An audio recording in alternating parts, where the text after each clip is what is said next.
Well, good morning. I'd like to call to order the May 8th, 2023 Oklahoma City Post-Employment Benefit Trust. And with that, we've got item number 2, which is approval of the minutes.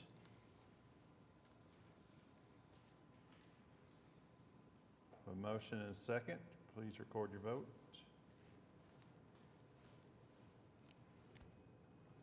Motion passes unanimously. Item number 3A is a presentation of our quarterly investment report for March 31st, 2023. Mr. Anderson. Morning, Mr. Chairman and trustees. Am I going to run it from, okay. Oh, good, here we are. Everybody can see it from up there. Thank you. Good morning, everybody. It's an interesting period of time to be an investor. Often doesn't feel great. What did I do? Isn't there some famous quote that, you know, the curse is to may you live in interesting times? I mean, Yes, that is. May you live in interesting times, and I think that's Chinese, going way back. But sometimes if things are going very, very good as an investor, you're kind of looking over your shoulder. Things are going very bad as an investor, you're thinking this is awful right now. So keeping a long, patient mindset is very difficult. But it's absolutely what we need to be doing. I'm going to quickly go over the market environment. I'm going to speak mostly to returns here. As the markets have changed, as world events have affected us, you see that the first quarter of this year on the upper right-hand side, you can see the blue columns there are for equity, domestic equity indexes. The gray are for international, and then the green are for bonds. Remember, we have a balanced portfolio that favors stocks over bonds here because we have a very long-term time horizon to generate results. So during the first quarter, you saw a wide dispersion of returns amongst U.S. equities, 7.5% gain for the S&P 500, which was a welcome respite from what we saw last year. Last year was tough. But as you go from large caps down to mid caps and small caps, you can see a meaningful dispersion here. And one of the reasons why is that mid caps and small cap indexes are dominated by regional banks, which had some issues in March of this year. And as we move forward today, still seeing some weakness there. The large cap index is dominated by, at the current time, by very large technology companies, which came back with a vengeance during the first quarter. You can see international equities, positive returns there. ACWI is the all-country world index. EFA is the Europe, Australasia, Far East. So those are so-called developed markets. And then emerging, which is dominated by China and Taiwan, almost a majority of that index, up 4%. So good returns there as China reopened during the first quarter. And then bonds, thankfully, finally, bonds did provide positive returns during the quarter. I know those don't look incredibly exciting, but after the trauma of being a fixed income investor of last year, where we saw rates rise faster than, by the Federal Reserve, faster than they ever had, and continues to this week. Last year was an awful period to be a bond investor, but looking forward, yield determines your rate of return expectation for fixed income. And as of this morning, the shortest maturity fixed income investment we have is the money market fund, yielding 4.84%. So that's a distinctly different environment that we've had over the last 10 years. And if we think about the yield on that is 4.84, where is the Fed funds rate? 4.82. So it kind of gives you an idea that near term returns from money markets are going to be pretty attractive. And that's a risk-free rate of return. Looking back to the chart below that, the one-year performance, you can see it's a mirror image almost of the last quarter, negative across the board. And again, that fixed income section, that's supposed to support the equities when markets go down. That's sort of the compromise we make on investing in stocks and bonds, is that when equities go down, bonds usually, and I'm gonna highlight that word, usually are positive. But in this case, because the bond market was hurt by inflation, which also hurt the equity market, the diversification did not work last year. The best trade you could have done last year would be to invest 100% of the portfolio in energy stocks. And no one would have done that, right? That's not a prudent thing to do. The second best trade was to short stocks and bonds at the same time. And again, that's equally unlikely that anyone ever would have done that last year, given the beginnings, or given the setup that we saw in the markets. So last year, we had high equity price to start the year, high equity prices, high bond prices, very low bond yields. As we look at this year, at least bond prices are much less expensive, which bodes well for long-term bond returns. And equities tend to be fairly reasonably priced. I'm not going to go too in-depth market environment unless anybody really wants me to, but going through the going through the international equity, I think this is important. You can see that it has come back. Europe and the Middle East are doing well, best out of all of those. Emerging markets are somewhat keeping up, but remember when I said that China and Taiwan are a big portion of that index. If you look here on this slide, 9% and 4.2% of the overall ACWI index are those two countries. So that's 13%. All emerging markets are only 27% of the ACWI index. So almost half of the emerging markets exposure by the index is in those two countries, which are very tightly connected. And I know it feels like that maybe a potential conflict has kind of come off the boil there. That could be a pretty significant impact to that marketplace. And then fixed income. Finally, we saw positive returns in fixed income. Short duration, long duration corporates, governments, mortgages, all of that did very well during the first quarter, but again, bonds are determined by interest rates, and if the Federal Reserve continues to raise rates because of inflation, there are going to be all sorts of second-order effects. And then here's one thing about the yield curve. Normally, the yield curve, which is on the lower right-hand side, and what this shows is the yield of various maturities of Treasury bonds. Normally, it looks like the blue line, which was mid-year last year, which is a upward sloping curve, meaning the longer bond you invest in, the higher yield that you get in return for that. But right now, we're around that gold line, which is inverted, meaning that short-term yields are better than long-term yields. In fact, if you look at the yield on about a 6-month Treasury at this time, it was about 5%. You go all the way out to the 30-year bond, and it's below 4%. So what that's saying is that the economy is being encouraged to slow down to fight inflation. And again, inflation is so pernicious because it affects everyone, right? And the least well-off folks in our society are hurt worst by inflation, whereas folks who are more well-off are not as bad. So it is a tax on everyone. And it is the most regressive tax that we can see, and that's why the Federal Reserve is so intent on shutting down inflation. So here's the figure for the 12 months ended March 31, negative 6.8%. For reference, last quarter, that was down about 17%. So we dropped off one extremely bad quarter for last year. We put on one very strong quarter this year, and we saw a 10% switch in that. Looking at this, I like this chart a lot. The net cash flow into the OPEB trust is the gray area on that, and so total funds put in $52 million going back to 2009. Total market value after a nice 2-quarter recovery is back up to $91 million, and the total contributions have been 151 over this period of time, and withdrawals have been 105. So we have seen gains of almost $39 million. Again, this doesn't come in each and every quarter. This is built over a long period of time. And we've actually seen income of $11.4 million, which going forward, that'll probably be a higher proportion of the increase given where our interest rates are. So income as a percentage of the beginning market value is 190%. This is why we build long-term assumptions into these plans. And the total return over this period of time is 155%.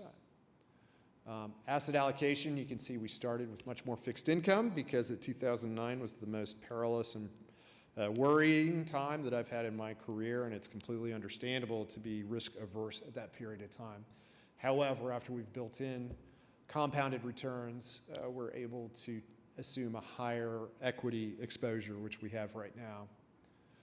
Here is our exposure: 63% domestic equities, 16.2% to fixed income, and then another 12% into international equity.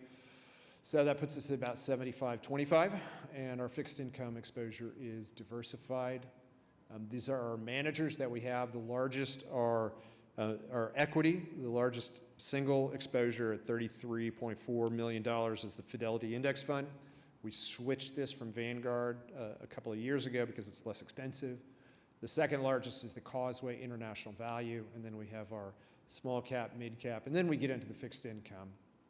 We have several fixed income managers, diversified, and they all have different roles in the portfolio. Here's cash flow.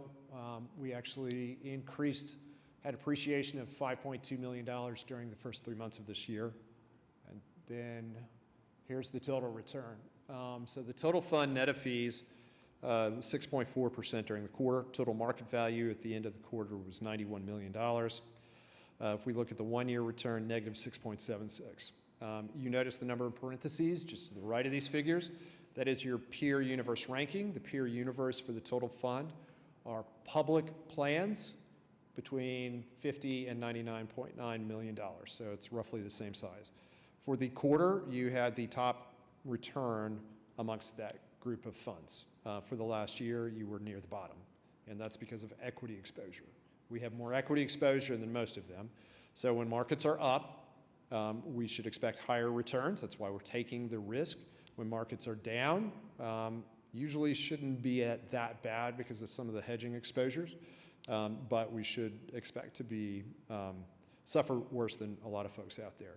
The 3-year return of 13.06, that's an annualized rate of return, well above the benchmark, well above your actuarial assumption, and that one ranked in the 5th percentile. That 3-year number increased dramatically quarter over quarter because we dropped the first quarter of 2020, which was the COVID quarter, and so that increased dramatically. You can see the 5-year and the 7-year returns are mixed results versus your benchmark, but which is very tough to beat, but also in the top decile of your peer universe. So we're pleased to see that. So go down the list on the quarter. On the fixed income side, you can see nice recoveries there. You can see that there's difference between those. The Hoisington portfolio up more than the others, but you can see that last year was probably the worst year for a bond manager that I've ever seen. I think that we have gone from an environment that is worried about inflation to one that's worried about financial stability now. And I think that last year they missed the duration call. They missed inflation, but they are remaining long duration, and in an environment of financial market stress should do very well. But it is a worrying thing to see a bond portfolio with that kind of return, but they're invested only in 30-year treasuries. Looking at our equity portfolios for the quarter, they were strong, and it sort of upended what we saw doing very well last year, where the S&P 500 did the best. But then looking down at our mid-cap index and our mid-cap value manager, they did okay, not as great. But looking at the last 3 years, your S&P 500 index would have done about 18.59 or so, because that's the we don't have a return there because it was less than 3 years ago that we switched. If you look at your mid-cap index fund, that annualized at 18.73, but the Hotchkiss & Wiley was up 40.63%.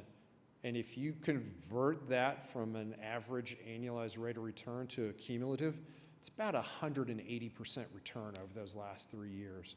And that was really tough to hang on to 3 years ago, but we're really happy that we did so. And then as I go into the other equity portfolios, the small cap growth is nice return for the quarter. But again, it's pretty cautious when we look at that. The Causeway International Equity portfolio has done very well. 1 year return, it was positive 12%. Its benchmark was negative. So that's an amazing rate of return that we see there, and those returns extend out through the life of the portfolio. A couple of more pages here, unless we have any questions about the managers. There's no organizational changes of note at any of them. But I want to go to this slide, all in compliance, and then this slide, which is our expense ratios. So for the managers that we have here, weighted average expenses of 44 basis points. That converts to about $377,000 because you're $91 million. If we look at the category average specific to each of these, it's 91 basis points, so you're paying less than half of the industry average for all of these categories. And then as we go on to the compliance checklist, it's mostly yeses. There are a few nos in here, but things look pretty good across the board here. So I'm happy to take any questions.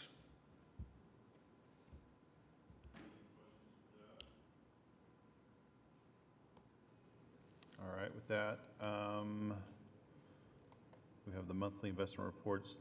Item B, we have the receive the monthly investment reports for February 28th, March 31st, and April 3rd. It just says presentation there, so I didn't know if we received The it. memo said they were going to receive. Okay, then we need to receive item A first. So we'll consider a motion.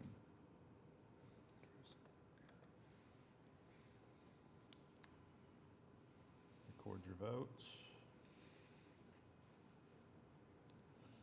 Motion carries. Thank you, Amy.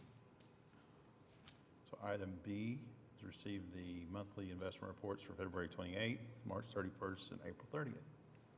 Mr. Anderson. I think it's best if we go to the April 30th reports. Thank you.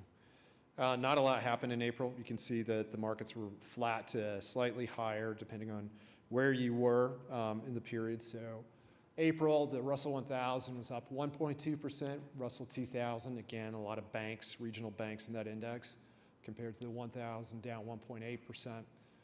And then ACWI ex-US up 1.74%. If you look through the year to date, it's a good start to the year for the most part. I know it's been volatile, but it's been positive experience for large cap equities and international equities, both of those. Up better than 8% through the first 4 months of the year. A little bit better, but you can see it's pretty flat during the month. Again, not a lot of activity within the portfolio as far as return generation. And as we look here, this is interesting because the one-year return has risen above 0. These things happen very quickly, very quickly. So for the month, up 0.82. Year to date, 7.27, trailing 1 year, almost 1.6%. And then 3 years, just below 10, and 5 years, just below 7%. We did have some losses in the equity portfolio. Anything outside of large cap US was challenged. And of course, Hotchkiss and Wiley, being a value manager, challenged more than most in this environment. Causeway's fantastic results, again, 22.9%. Remember, their benchmark was negative 84 basis points as of March 31, so that has leapt up to 9%. And again, I think it bears repeating that we haven't seen returns this strong out of non-US equities in well over a decade. Part of that is due to the companies. A lot of that is due to currency effects. Last year, the dollar was the strongest currency in the world. This year, not so much. And so when the US dollar goes down versus foreign currencies, and we have holdings in foreign currencies, that does help us in this environment. So again, diversification is a great thing when it works. And I think that's all I have to say about the April 30th report. Any questions? Any questions for Doug? With that, we'll entertain a motion for item 3B.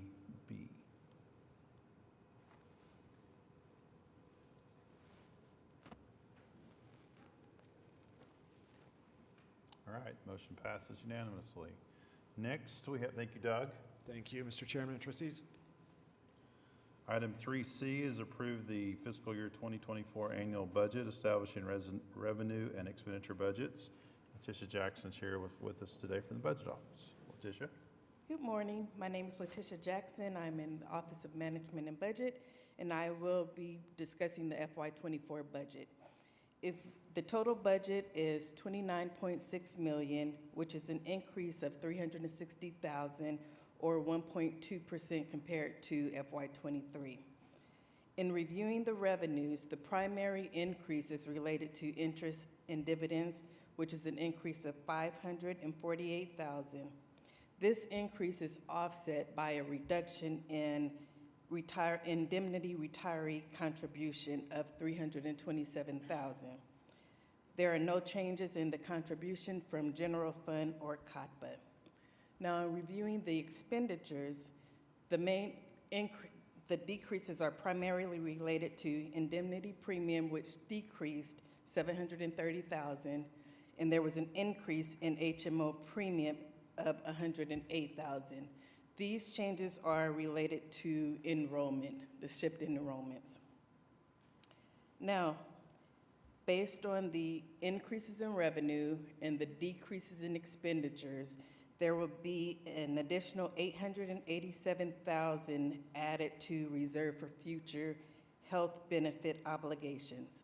So the total for that category will be a total of $4.1 million for FY24. Based on the reserve for future health benefits increasing, the use of fund balance will increase also by $4.1 million. So the beginning fund balance was $78.4 million. Ending fund balance will be $82.5 million.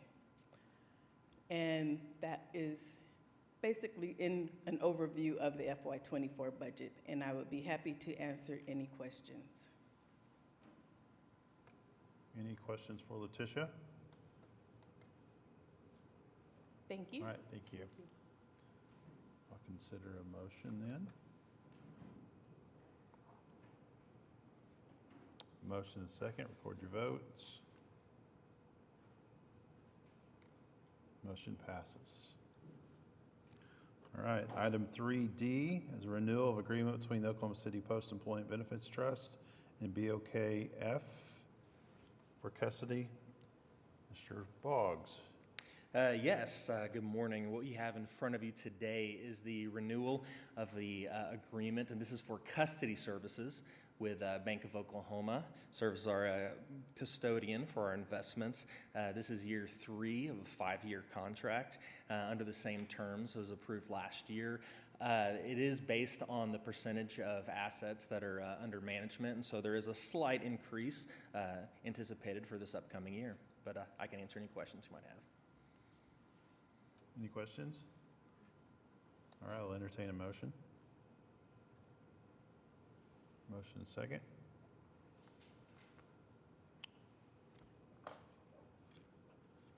Motion passes. Item 3E is the extension of the agreement between the Oklahoma City Trust, the Post-Employment Trust, and AGH for audit services. Matt? And yes, so this is a extension of the audit contract for the fiscal 23 audit. That contract had expired, but it was determined that to extend it for 1 more year. As you may know, that the city is going through an upgrade of the financial system, and while that was going on, it was decided that would be the best course of action to extend that for 1 year. It is anticipated that next year the finance department will, in 2024, will go out for RFP for audit services. I'll entertain a motion. Any questions for Matt? All right. Motion and a second. Record your vote.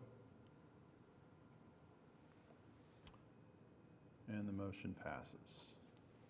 All right, item F is a request for proposals by the city and the Post-Employment Benefit Trust for life, accidental death, and dismemberment. And Jason Long is here. Good morning, everybody. So we have gone out, went through council 2 weeks ago for our RFP for the life, and this item is just basically to ratify and concur on part of OPEB for our group life RFP. Currently, the only group life policy we offer to our retirees is a $10,000 retiree life policy, and the current rate is $18.25 per month. With that, is there any questions? No questions, then I'll entertain a motion. Motion second, record your vote. Passes unanimously. Now for item 3G. Okay. Actually, I have a lot of good news on item 3G, so I'll share that with the board. The finalist committee met last week and received finalist presentations for our Medicare Advantage plan. Some key takeaways from that was that all bids did come in significantly less for 2024. We had 4 total bids. Our current carrier, United Healthcare, came in actually at $199.78 per individual for 2024, and that is for a 2-year rate guarantee. Just for reference, the rate for 2023 is $399.78. The committee, as well as myself, did ask how these bids came in so significantly less, and the answers that we received from the presenters was that Medicare formulates their reimbursement back to the insurance carriers based on our population, adherence to seeing their doctors or providers, as well as adherence to receiving treatment for their medical conditions. So basically, the sicker and more in compliance our members are, the more our insurers, more Medicare pays to the insurer, meaning that they are able to reduce the premium because they're receiving more money from Medicare to treat those chronic conditions. Where our rates can increase is if we've got individuals that are in non-compliance and they choose not to receive the care they need, and then Medicare is not reimbursing the insurer, and then they have high-cost claimants. So can I ask you a question about Yes. this, Jason? And this isn't Medicare Advantage just for retirees, or is it? It is. The Medicare Advantage plan is only available to Medicare participants that are enrolled in Part A and Part B. You cannot participate in this particular plan unless you are, number one, on Medicare, or have reached Medicare eligibility either by age or through disability if it's under 65. And all participants under our medical plan have to be, so for instance, a retiree and their spouse both have to be Medicare eligible if they are enrolled in our medical coverage in order to go on to the Medicare Advantage plan. So without getting too personal, I am Medicare eligible. I am on Part A. Yes. So I am not, as an active employee, I am not on the Medicare Advantage plan? No, you are not. Okay. And the Medicare Advantage plan is only eligible for our retiree population. And there's no way to move actives onto it if it's so much less No. expensive? And in fact, Medicare is secondary as long as Sure. an employee is under our plan. Yeah, I did know that Okay. part, yeah. Thank you. You're welcome. All right, any other questions for Jason? All right, well, then we'll entertain a motion.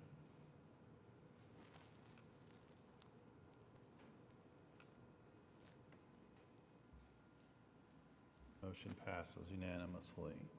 All right, we've got item H, 3H, is ratify claims for from February 8th to May 2nd of 2023.